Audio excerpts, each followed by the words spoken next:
To meet rising rider demand, cities and states across the country are investing in their local rail and bus systems.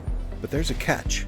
In cities like Boston, Chicago, and Los Angeles, these new or updated fleets are being built with U.S. taxpayer dollars by China Railway Rolling Stock Corporation, a company owned by the Chinese government and controlled by the Communist Party there. Here's why that's worrisome. First, CRRC's entry into this market is part of a larger strategic effort by the government of China to dominate the global industry. To meet this goal, CRRC is undercutting the bids of other companies, and they're able to do it because they're receiving state support. China's actions are concerning because there are tens of thousands of jobs at stake throughout the U.S. transportation infrastructure supply chain. If China wins control, it's likely the U.S. will lose this supply chain for good and, like Australia, become entirely dependent on China for our transportation infrastructure needs.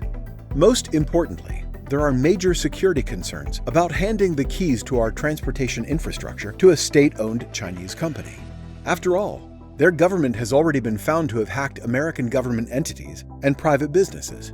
The prospect of the Chinese government using these trains for intelligence gathering is alarming.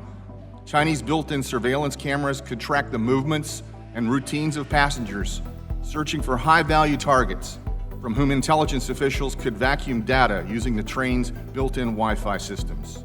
And while they are focused on local transit systems right now, there are signs that the Chinese want to ultimately move into the critical freight rail sector.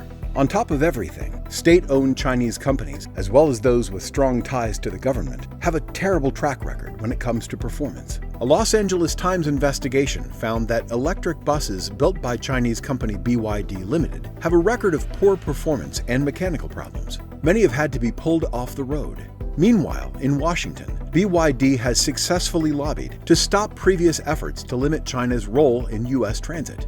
Fortunately, some bipartisan legislators have authored a new bill that would ensure a level playing field and ban Chinese companies from the U.S. procurement market.